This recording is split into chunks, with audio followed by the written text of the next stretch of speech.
Hello and welcome to another episode of the Empowering Leaders podcast. At Aleda, we are passionate about inspiring connections and creating a world of collaboration. Our signature program, Aleda Connect, curates groups of 5 to 6 leaders from diverse backgrounds in sport, industry, social venture, and the arts who come together to learn, to connect, and to collaborate. It's been amazing. Here you are on this Zoom call, feeling within the first session like you intimately know these people and care for them. And then all of a sudden realizing that even though you're in totally different industries, we're all going through the same thing, or we've been through it and we can help each other, or there's just this hurdle that you can't see past. And then you share it with the group and there's 5 answers in 40 minutes and you think, I have not slept for 2 weeks thinking about that. Like, how is this possible? So you're listening to stories and the breadcrumbs of what makes success, and I constantly get something out of these Zoom calls and catch-ups because we're all living the same stuff, aren't we? Extraordinary people with extraordinary experience. What happens there is magical. The Empowering Leaders podcast is proudly brought to you by Victoria University, where cutting-edge sports and exercise science facilities like heat chambers, performance labs, and altitude environments mean VU is ranked 7th in the world for sports science. VU, uniquely you. As always, a big thank you to Jason Nicholas and his team at Temper Bedding, a mattress like no other. If you enjoy listening to the Empowering Leaders podcast, be sure to subscribe, and please, if you have a moment, we would love you to leave a review so we can reach more listeners and empower more leaders. Today on Empowering Leaders, we have someone who has not just broken barriers, but redefined what leadership looks like at the highest levels of sport. Jenny Boucek is an icon of perseverance and impact. She rose from being a standout player at the University of Virginia to coaching in the WNBA, becoming head coach of multiple teams, and now serving as assistant coach for the Indiana Pacers in the NBA. Her journey is remarkable, not for just what she's achieved, but for how she's led with clarity, purpose, and authenticity.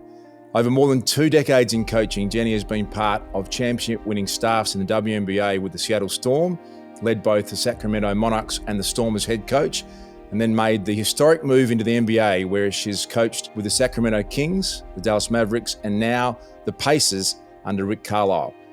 And Rick said this of Jenny: Jenny's on a path to possibly be the first female head coach in the NBA, not just because of her knowledge, but because of her ability to build relationships, her ability to listen, and her humility. And Jenny, it's a great pleasure. I've heard so much about you. I really appreciate you joining me today. Oh, it's an absolute pleasure. You know, I've met so many good people through the Aleda organization. So I'm just happy to be any small part of it. So kind of you to donate some time in this busy part of your life, which is busy all the time. But I want to start, you've carved such a unique path from the WNBA to the NBA. Can you tell us about what that's been like, carving a path that few women have done before? Well, I don't consider myself having done any of the carving. I'm very much, a believer in passion and purpose and self-awareness, but also of surrender, finding that balance like we learn as athletes to prepare, but then also catch the flow of the game and be ready to strike when the opportunity presents itself, but to not force things. And so I like to be led in my life. I don't like to predetermine. I really have never believed in setting goals, which I know is a little counterintuitive for some high achievers, but I just follow my heart and follow the path as it unfolds. And this is where it happens to have led. That's really interesting, Jenny, to pick up on that for a moment. As you said, you're not a believer in setting goals. For a lot of high-performing people, they would recoil at that. Their life has been about goal setting. Why has it been successful for you to just live in the moment and follow the path? Well, I think it's a key to life is being in the present. I think that's where peace is. That's where purpose is. And I think it's a challenge in today's day and age to be present. And I just am a firm believer that if you are present, then the next step, it may not be 10 steps, but the next step always makes itself clear. But you're enjoying the journey and not focused on the destination. And so, I've always had a natural growth mindset and just a natural mindset of the journey being greater than destination. Some of that is getting off track in that way and being disillusioned with living any other way. And so this is just my preference and what has worked well for me. It's awesome to hear that. And so when I project forward and quote the coach you work under at the moment who says Jenny's on a path to be the first female head coach in the NBA, is that something you think about, or given the way that you are, it's just one step forward at a time and see where life takes you? I feel like with that, if it is meant to be, then it will happen. I don't have to go try to make that happen. And because I know I'm not out there trying to make it happen, I'll be more clear that it's meant to be. And that will give me the courage and the confidence to move. And I feel like I'm preparing myself, and I am prepared if that happens, but I'm also fine if it doesn't, because that would mean to me that it's not meant to be and that I'm exactly doing what I'm supposed to be doing. So I'm at peace either way, but I'm prepared and I'm ready if that presents itself. I love your attitude to the way it's so clear how you think about what's coming next. And I've heard you speak a lot and doing some research for this about perseverance and taking risks. Can you share a moment where the easier option might have been to step away, but you've persevered and pushed on? Yeah, I mean, I think the passion is our fuel. That's our fuel to our work ethic. It's our fuel to our focus. It's our fuel to our resilience. And so I feel like it's really important to me to have like a circle of people around me, and then my own self-awareness and faith walk and exercise that I do to stay really clear on what my passions are, what is energizing me, and what my purpose is, my why. And those things help me transcend a lot of the challenges that we face in life, that we face in the competitive world of coaching, that I might face maybe more amplified as a female in a male-dominated space. But if I'm clear on my why, then I'm good. And I also trust, back to my original statement just a few minutes ago, I'm going to be doing something as long as I'm meant to do it. And nobody else is in control of that. And it's not relative to anybody else. And that's given me a great sense of freedom, that the competitor that I need to be focused on is just me and my excellence and my standards, because what I believe God has for me is for me. It's not for anybody else. And what he has for anybody else is for them. And so we're running our own race. And the point of competition, I believe, when sports were originally created back in ancient Greece, was not to win. To the ancient Greeks, that was not noble enough. It was the Greeks in a holistic pursuit of maximal excellence. And that included physically, mentally, emotionally, spiritually, intellectually. They wanted to be the best version of themselves. And as I look at life the same way, I see the value of competition as the Greeks did, why they created the Olympics, and competition with another man or animal or, a life or death situation, because they felt like that competition brought out the best of them. And that to me is the point of competition. Like, I want to compete against the best, but that gives me a freedom to not care what people think. It gives me a freedom to not care where I actually end up relative to anybody else, because my motivation and my intrinsic goal is to become the best version of myself that I could absolutely be. So I welcome challenges. I welcome opportunities to fail. I welcome mistakes, because I know it's in that place, in that zone of discomfort, that I'm actually going to grow the most. And Jenny, I had an Olympic gold medalist on the podcast, James Tompkins, a rowing legend, and he referenced the Olympic creed as well as something that was super important to him, as you described beautifully, wasn't it? That the winning part and the athletics part, going back to ancient Greece, was just a part of the pie, wasn't it? That you wanted to be academically sound and learning and curious and spiritually and emotionally sound, and that's part of how you see, even at the cutting edge of NBA and the ruthless competitive nature of your sport, you still see the holistic view as being the best way to go about it? Absolutely. I mean, I if it was just about winning and losing, I'm very competitive. Everyone will tell you that. But if it was just about that, honestly, it wouldn't be enough for me. I come from a long line of doctors, both my mom's side, my dad's side. They've really ingrained in me that the purpose in life is to take all of your gifts and your passions and your experiences and your pains, and that is to grow you. But it's not just to grow you for you. It's to grow you so that you then now serve the world in the greater good, with that purpose. And the passion, the root word of the word passion, the etymology is pati in Latin, which means pain. It means to suffer, to endure. And so oftentimes things that we go through that are very painful, lead us to our passions, because we have compassion, which is shared passion, shared pain, to really help others, that either you help them not go through some of the things you went through, or if they are going through it, you're right alongside of them to help them use that for good in their life. So, Jenny, if we go on the inside of an NBA locker room now, as we said, incredibly competitive sport around the globe, best athletes coming together. What sort of leadership challenges do you face as a coach at that cutting edge to try and get the best out of a highly competitive NBA team?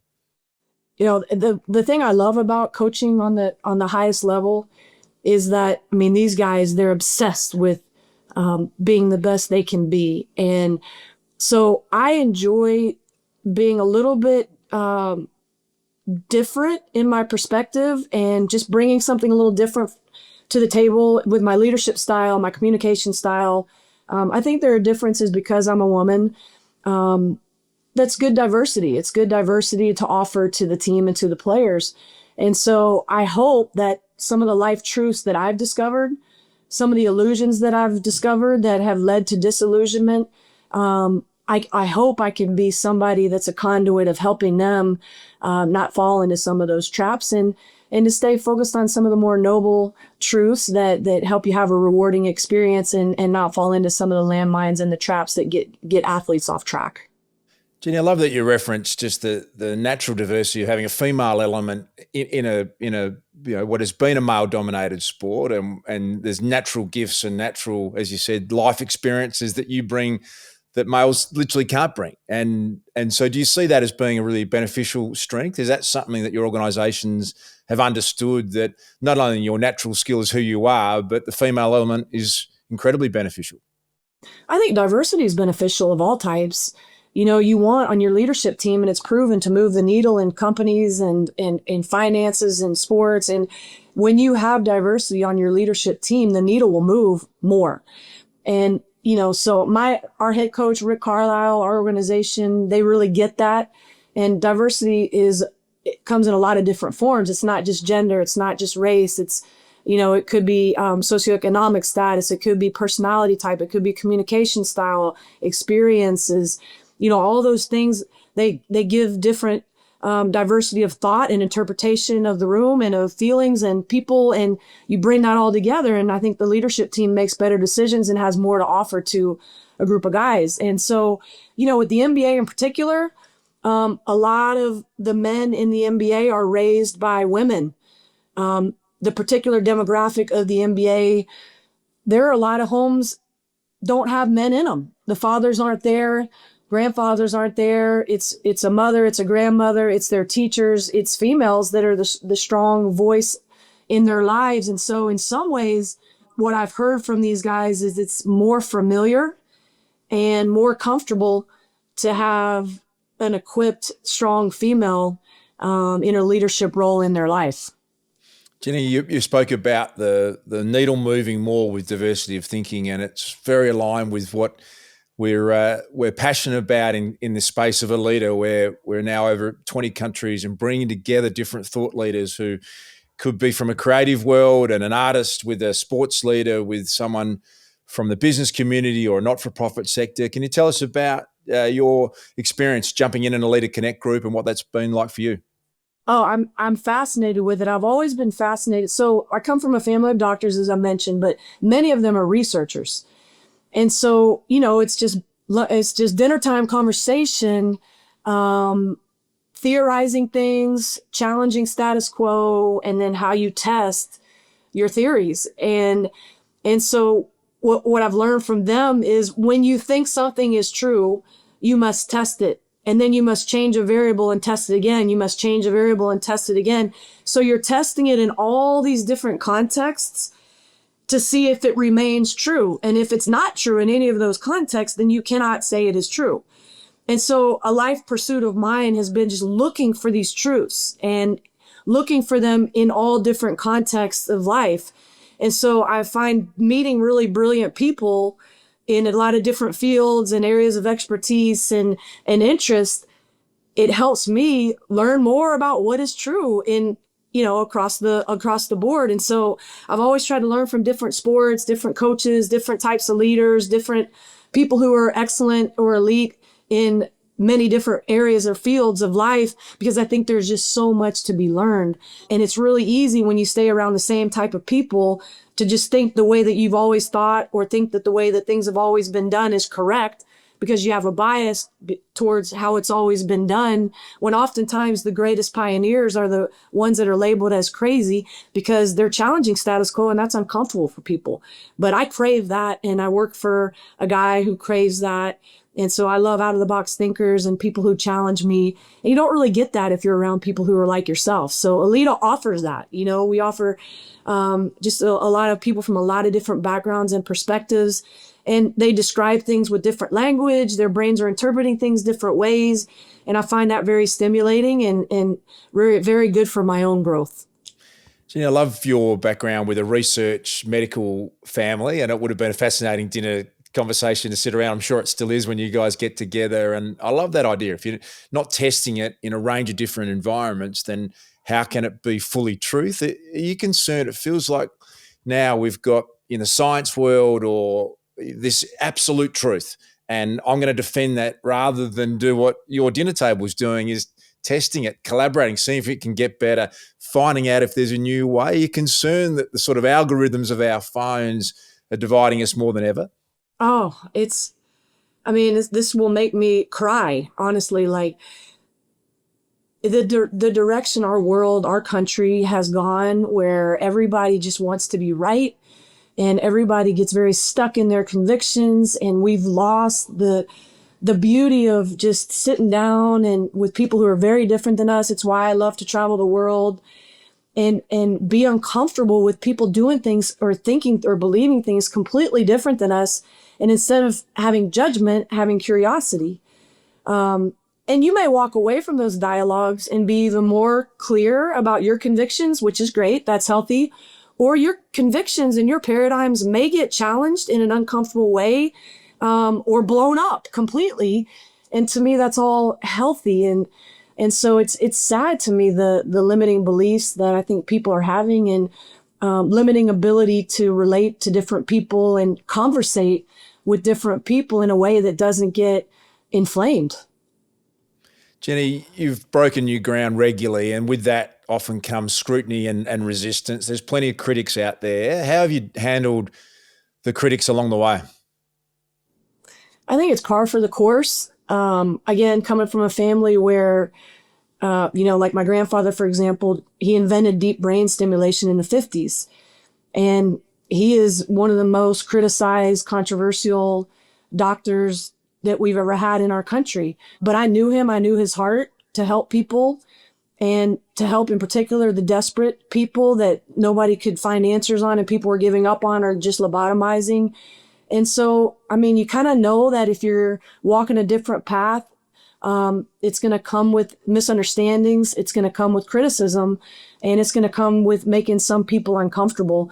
But you hope that is used for the greater good, and the uncomfortable conversations, the uncomfortable dialogues that come out of it. You hope that those lead to growth in society and in individual people. But it's not always comfortable, I think, but that's healthy. So, you have to face, like, for example, I'm the defensive coordinator here. And because I'm a female, if we lose a game and our defense isn't very good, we could lose one game and I am going to get bashed on social media, not just because we had a bad defensive performance in that game. It goes all the way right away to this is why women should not be coaching in the NBA, and so every room I walk into, pretty much, you have to prove and in your own way that you know what you're talking about, because it's assumed that you don't. Whereas a man walking into the same room will have to lose the respect that they don't have to even earn.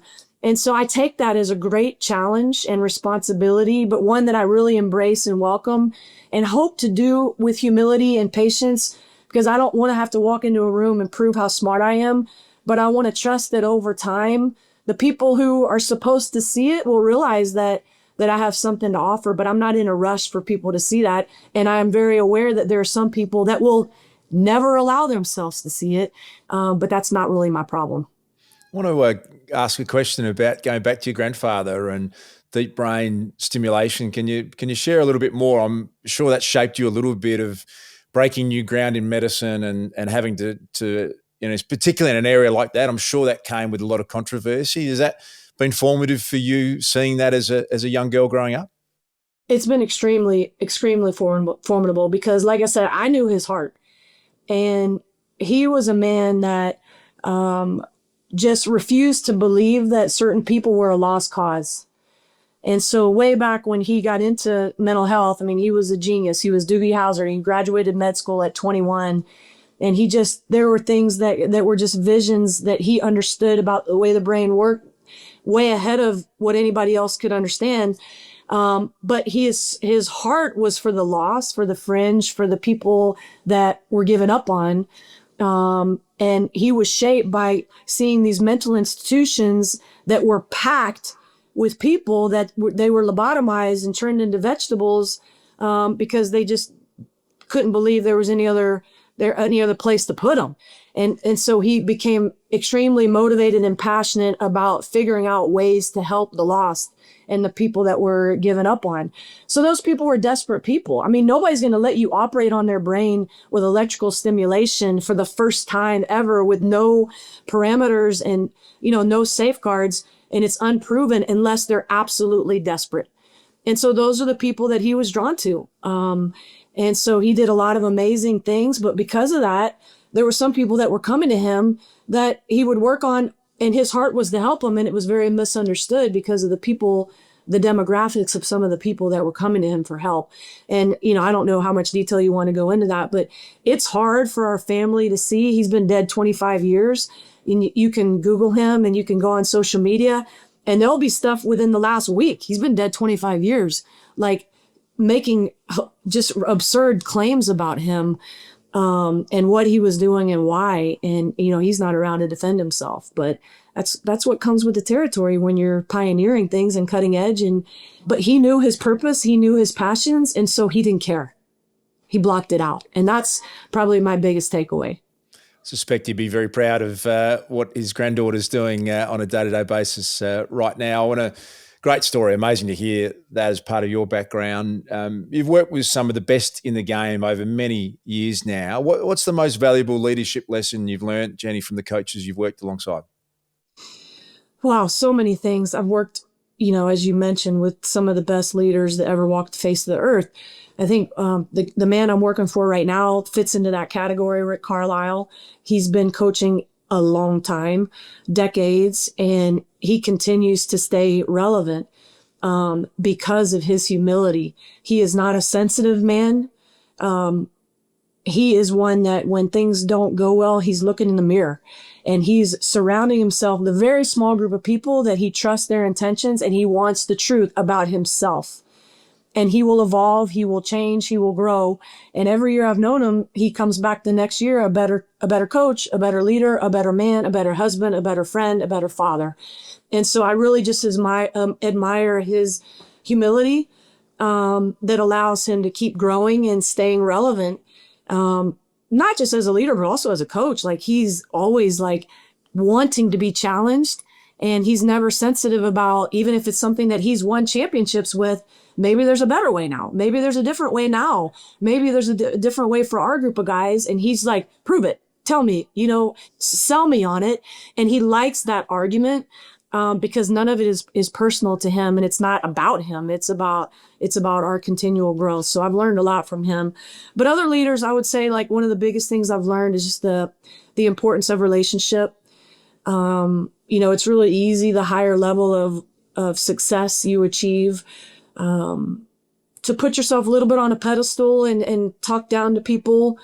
And the best leaders I've been around have a real servant's mindset and a real curiosity to meet people where they're at and then earn their trust and not force them to a certain place in their journey or in a collective journey, but earn their trust to where they choose to follow because you've earned such a degree of trust that they know if they follow you, it's going to lead them to the green grass and the clean water and the nice pastures. And so I like now that challenge myself of earning that trust over time through knowing what I'm talking about and earning the trust of people to lead them to where they actually want to get to. We all are born different. As we grow, the experiences we have develop into outlooks uniquely our own, charting our life's course. No one sees an idea, opinion, or opportunity like you. And no one sees you like VU. Victoria University. Uniquely you.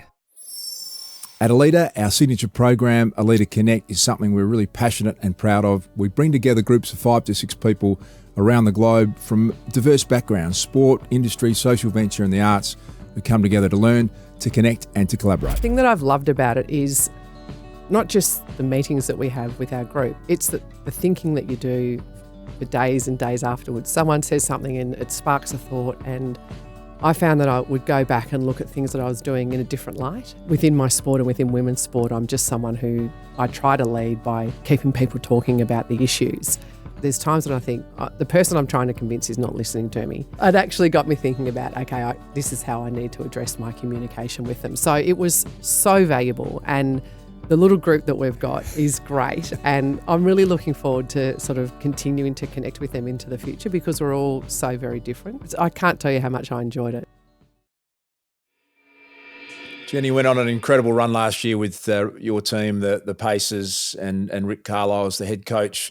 Second time ever in the franchise's history to be in the NBA Finals, and incredibly close to pulling off a remarkable victory. Can you tell us about the culture that you've been able to help develop at the Pacers that allowed that success last year and as we head into the new season?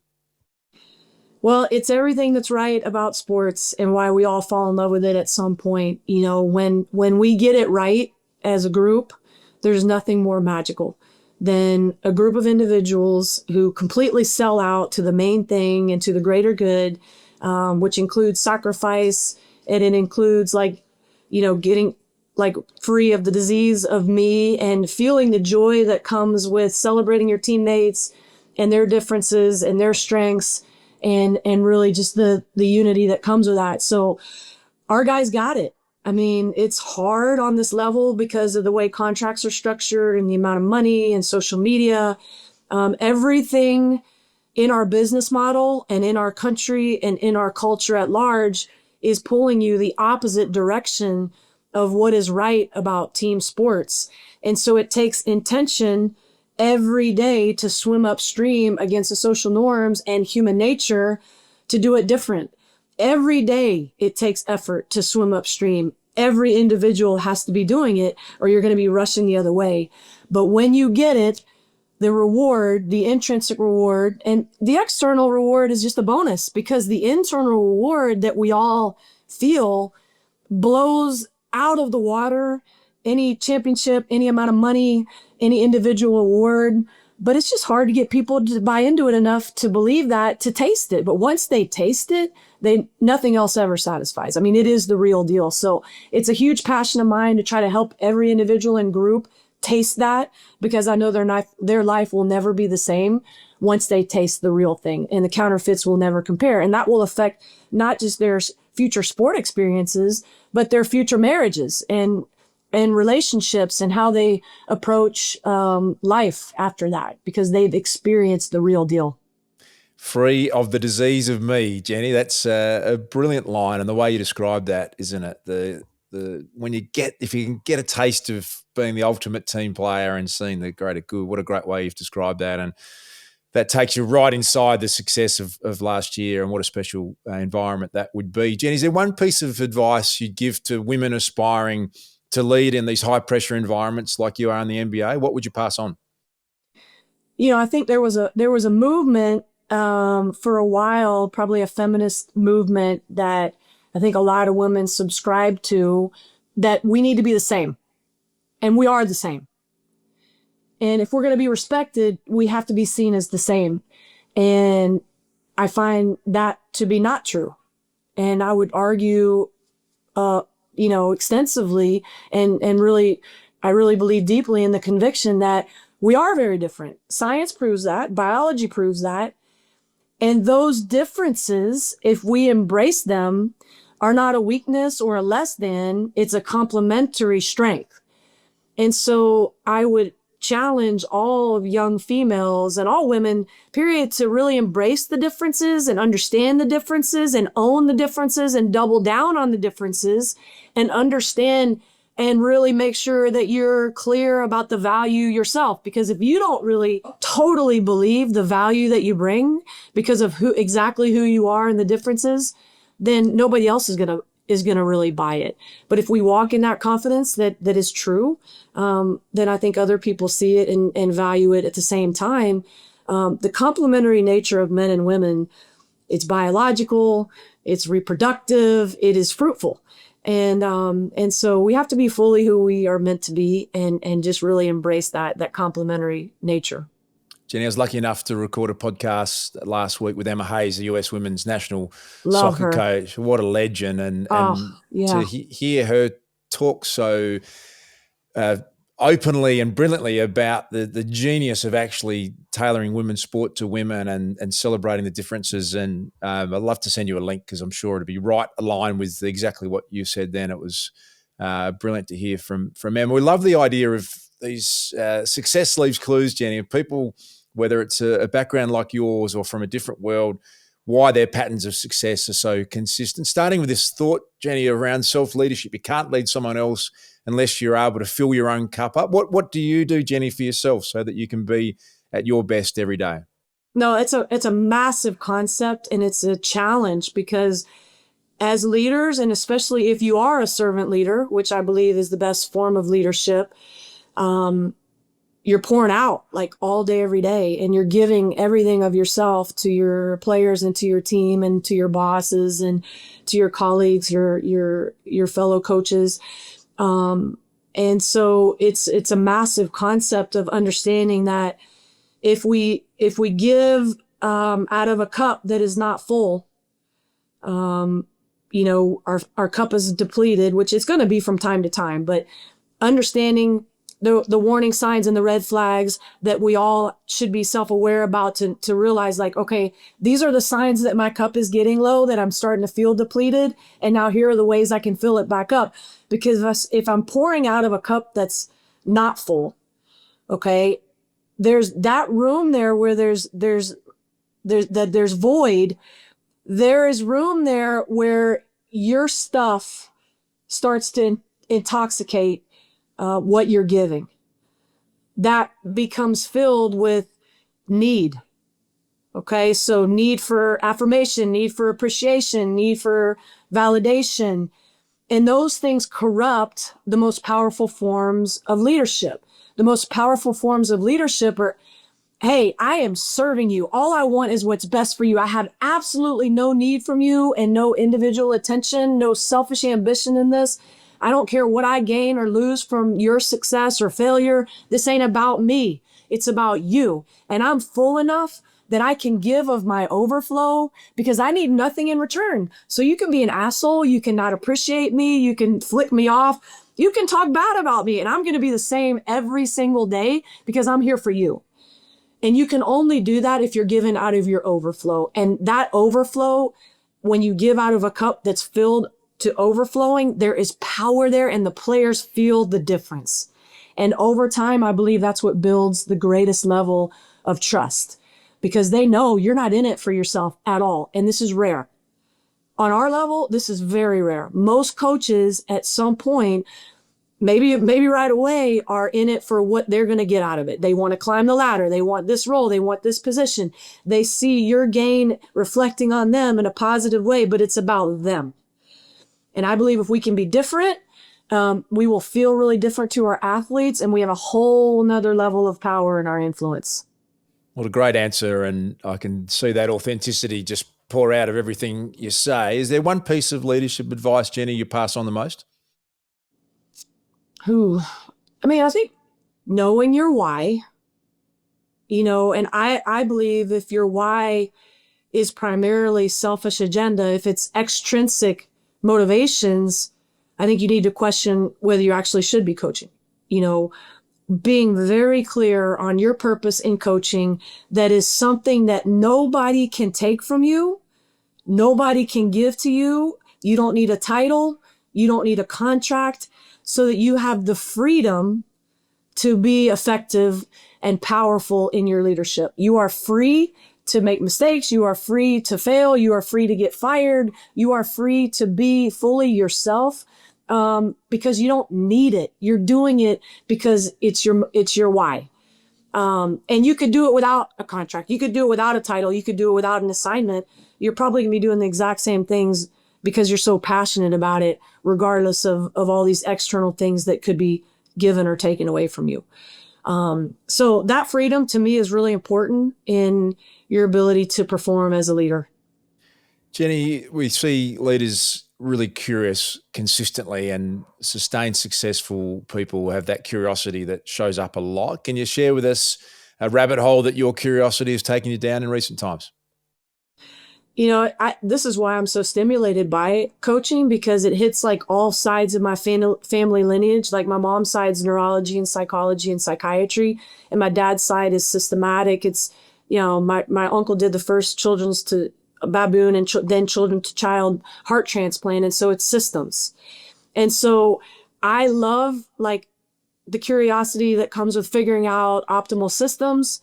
So that includes like taking analytics and the math and all the science of a system, but then combining that with the people side of things, where how do you build out and create systems that are custom made for a group of people that's going to be different every year because individuals are different and you have a different roster, but building creative and custom made systems that are evolvable and organic and living and breathing with your team, that's symbiotic and responsive to how you're layering it. But then the people side of it, so how you're going to communicate it, how you're going to learn from what you're seeing your players take in, what's instinctual to them to continue to build the systems. And then the psychological, emotional, relational part of coaching is a huge puzzle, and it's different every day and it's different every year. So it's constant curiosity to learn more about people, how they tick, analytics, the science, that we get readily available with all the resources that we have in the NBA, and then being able to assimilate all of those things into a digestible product, that you're introducing, you're selling, you're compelling, and you're convincing a group of millionaires to buy into, and not just buy into, but own it, because they believe in it so much that they own it, and then they lead it. And then now you're just sitting back kind of like steering and serving, but they've bought into it so hard that, they actually make it their own.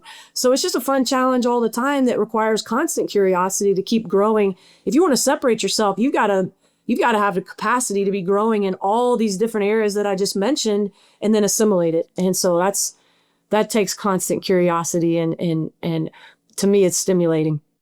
We love this quote that the cost of leadership is time. Jenny, you've got your own family and a beautiful daughter. And how do you juggle the workloads and demands while still finding that balance in life? I think it's healthy. I've been a coach where I didn't have much else in my life. I didn't have much personal life, didn't have a kid. And I probably got overly analytical, and I lost some of my freedom that I was speaking of before, to know that I'm okay whatever happens. And so here's a guest appearance. And so I think it's healthy, but I also think it's healthy with my daughter. Like if my whole life was my daughter, like some parents end up, especially mothers, where their whole life is their kid, I don't know that their relationship is as healthy. I love my daughter. She knows that she's the most important thing in my life. But she also knows there's other parts of me that the world does not revolve around her and our relationship. And if she gets mad at me or wants to be with her friends, like I'm good. I got lots of other things that I can be doing. So just all the dynamics of a healthy relationship that breeds secure attachment. I think me being so passionate about my job enables our relationship to be more like that. Yeah, I love asking the parent question as well. And you gave a great answer there, isn't it, around being able to give your child your freedom at the same time as that support and love. How do you lead on the home front? How would you, if you delve a bit deeper into that, what do you think the key is to that parenting relationship you just spoke of? Well, she's like my guinea pig, all the things I've learned about growth mindset and resilience and, what you're trying to instill in your athletes. Like I've been brainwashing her since she's born. So hopefully that's going to help her. The brain is so malleable. The neuroplasticity is always something I've been fascinated with. So I've always thought since I had her, like instead of having to rewire her brain, like most of us are having to do through therapy and all these things, what if I just initially wire it in the way that we're all striving to be, in terms of how you interpret things that happen in your life and seeing everything as a blessing in disguise and growth mindset and resilience and all those ingredients. So, that's one thing, but I've done a lot of studying on what a healthy relationship looks like. And I've had a lot of growing pains in my own life about what's healthy and what's not. And so, like I said, the freedom to not be afraid to lose my job because I have other parts of me. I have other parts of my identity. I have other people who love me unconditionally apart from how I perform in my coaching. That freedom helps me be a better coach. And then the freedom that comes in my relationship with my daughter to not need her. I want her and I love her, but I don't need her. I think that helps me relate to her healthier because I have all these other purposes and parts of my identity apart from motherhood. And it seems like the cat's telling us it's almost time, I think. I think the cat's ready to hit. Two final questions, Jenny, and really appreciate your time. Who's been the greatest leader in your life? I mean, this is probably going to be a controversial answer, but it's the truth. I wouldn't consider myself a religious person. I don't attend a church right now. And I have friends, literally all over the map when it comes to spiritual beliefs. But I think Jesus is the coolest dude that's ever walked the face of the earth. If you just single out his life and how he led, he was motivated by compassion. He was motivated by all different types of people that other people were rejecting. And he had a curiosity and he had a pursuit for truth. And he was very, very much outside of status quo. Always challenging status quo and extremely controversial. And so I would say I've learned a lot from just the way that he led and some of the lessons that he's taught, although I don't subscribe to a lot of things that are being taught in traditional religion. So however you want to separate that out. But I learned a lot from him, but then I try to learn from all different types of leaders. So like we've talked about, like I want to learn from leaders of all types, but the ones that I know, like Maya Angelou says, like they're not going to remember what you do. They're not going to remember what you say, but they're going to remember how you made them feel.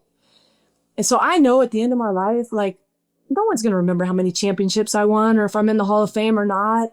But at my funeral, I would like people to be there sharing stories of me showing up for them, being a safe place for them, and who I was to them and how I made them feel. And, maybe in some of their darkest, most lonely days, like that's really what I'm about and what type of leader I would like to be. What a brilliant answer. Fascinating. And so many layers to that are intriguing. So thanks for sharing that. And we're a bit obsessed, Jenny, with this idea of collaboration. And you've touched on it when you bring more people together, that the sum of the parts are often greater than the individual. And it sounds like your team ethos and that magic taste of the freeing yourself of the disease of me you said earlier. Has there been someone that you thought, God, I'd love to collaborate? Jesus aside, we've already mentioned that, but has there been someone in one of your passions, whether it's your sporting passion, like, God, I'd love to collaborate with that person? Is there a name that springs to mind? Oh, wow. I mean, I got to spend a lot of time with John Wooden before he passed. That was a big impact on me because he was also that dichotomous, appearing to be mutually exclusive, but he just had both of like tremendous power and charisma, but tremendous humility and gentleness.